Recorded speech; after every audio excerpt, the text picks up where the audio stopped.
के भीतर इस राग रंग की पूरी बर्बादी होगी। सामाजिक न्याय दिनकर के भाव बोध का आधार था। समाज का सबसे कमजोर और शोषित आदमी दिनकर की नजर में रोशनी और वाणी में हुंकार की तरह मौजूद रहा। दिनकर की रश्मि रथी उनकी वाणी की उस शक्ति का प्रतीक है जिसने हर तरह की विषमता से डट कर लोहा लिया। तो जो स्वाभिमान है कर्ण का, रश्मिरथी में उसके स्वाभिमान की रक्षा की है।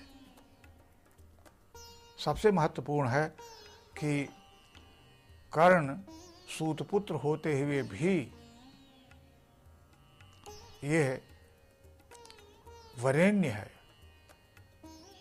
उसमें तेज है और ओज है, उसके गौरव की रक्षा की है दिनकर जी ने। ये महत्वपूर्ण बात है।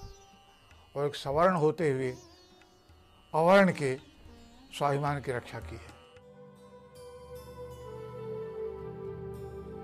सन 1956 में संस्कृति के 4 अध्याय नामक विशाल ग्रंथ छपा।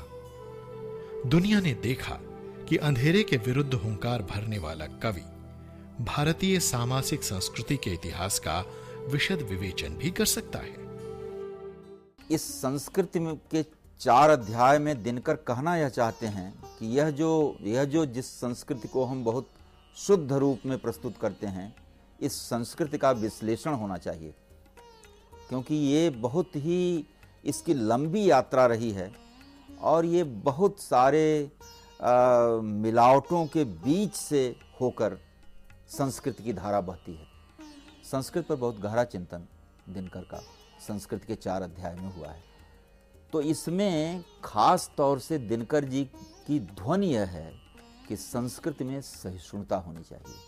कट्टरता का दिनकर जी विरोध करते हैं। संस्कृति में जब कट्टरता के तत्व आते हैं तो वो संस्कृति नहीं रह जाती, एक तरह की विकृति हो जाती है। संस्कृति के 4 अध्याय नाम से उन्होंने भारतीय संस्कृति पर बहुत सी किताबें लिखी गई हैं, लेकिन भारतीय संस्कृति के जो 4 अध्याय हैं, 4 युग हैं, जिसके पीछे बहुत गहरा अध्ययन है। और उचित ही साहित्य अकादमी ने उस पुस्तक के लिए उनको सम्मानित किया। और यह भी उल्लेखनीय बात है कि जवाहरलाल नेहरू, जो हिंदी के शायद ही किसी ग्रंथकार की पुस्तक की भूमिका जिन्होंने लिखी हो, उन्होंने संस्कृति के 4 अध्याय की लंबी भूमिका लिखी है। तो दूसरा पहलू उनका ये है कि उनकी गहरी रुचि और गहरा अध्ययन भारतीय संस्कृति के बारे में। दिनकर की वाणी का अभिनंदन देश और समाज ने उन्हें विभिन्न पुरस्कार देकर सम्मानित किया। उनकी रचना कुरुक्षेत्र को साहित्यकार संसद, काशी नागरी प्रचारणी सभा, उत्तर प्रदेश सरकार और भारत सरकार ने सम्मानित किया। देश के प्रथम राष्ट्रपति डॉक्टर राजेंद्र प्रसाद ने उन्हें पद्म विभूषण जैसे नागरिक सम्मान से अलंकृत किया, तो भागलपुर विश्वविद्यालय के कुलाधिपति डॉक्टर जाकिर हुसैन ने उन्हें डॉक्टर ऑफ लिटरेचर की उपाधि से सुशोभित किया। राष्ट्रकवि मैथिली शरण गुप्त ने सरस्वती पत्रिका की हीरक जयंती पर मान पत्र प्रदान करके और राजस्थान विद्यापीठ सम्मान देकर दिनकर के यश का और विस्तार किया।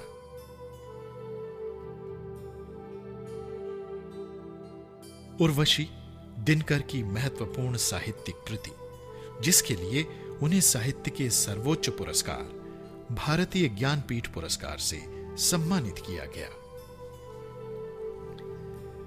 काम जैसे मनोभाव के महत्व को स्वीकार करने और उसे आध्यात्मिक गरिमा तक पहुंचाने के लिए जिस साहस की जरूरत थी, वो दिनकर में मौजूद था। उर्वशी नामक महाग्रंथ में अर्धनारीश्वर का आशय उन्होंने ऐसे समझाया: जिस पुरुष में नारीत्व नहीं वो अधूरा है, और जिस नारी में पुरुषत्व नहीं वह भी अपूर्ण है।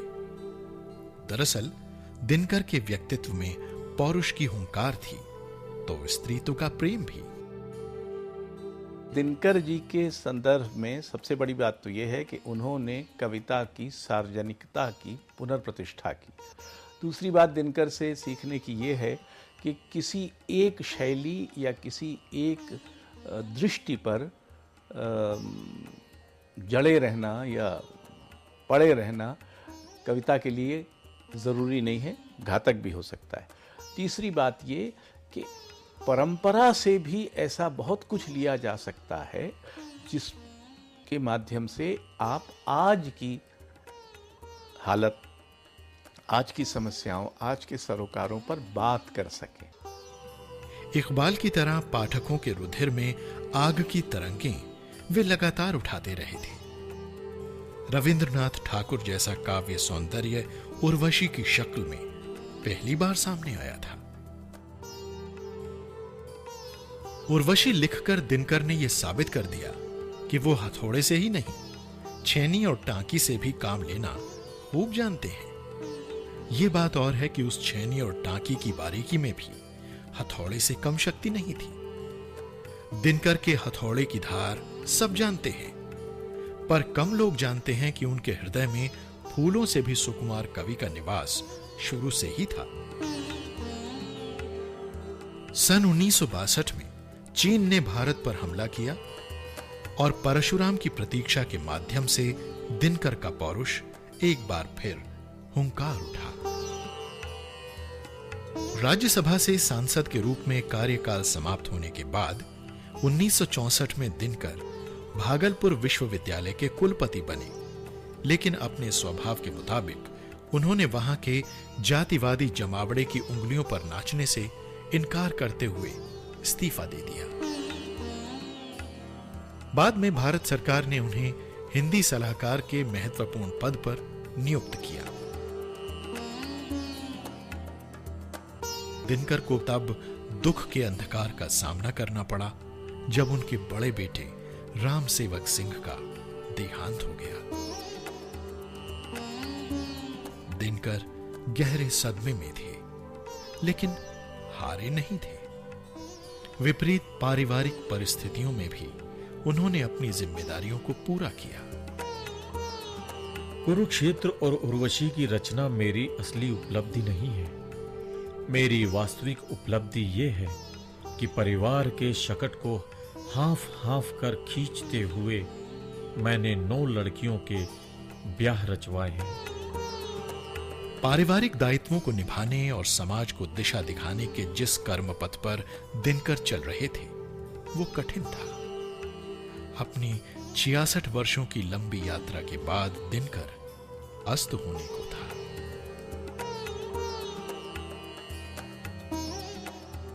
दिनकर एक काव्य गोष्ठी में भाग लेने तिरुपति पहुंचे। जब वो तिरुपति जा रहे थे तो मैंने कहा, आप तिरुपति क्यों जा रहे हैं? क्या लगे मरने जा रहा हूं। उस व्यक्ति को पता था मैं वापस नहीं आऊंगा, और मेरे ख्याल में पहली और अंतिम बार तिरुपति के मंदिर में कविता हुई, कविता पाठ हुआ दिनकर जी का, और आकर जहां उन्होंने रश्मि रथी के तीसरे सर्ग से भगवान कृष्ण के विराट रूप का पाठ किया। यह दिनकर का अंतिम काव्य पाठ था।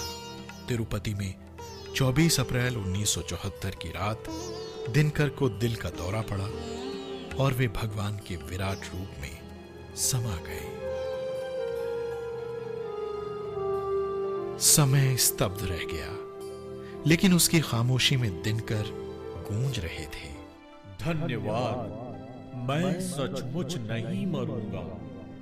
मरण कोट पर चढ़ जीवन की ध्वजा उड़ाकर मैं मृत्युंजय कवि प्रकाश की जय का गान करूंगा।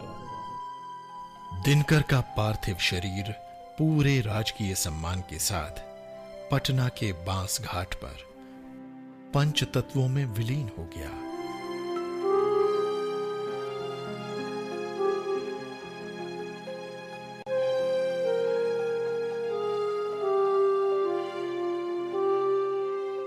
किंतु उनकी वाणी अमर रही।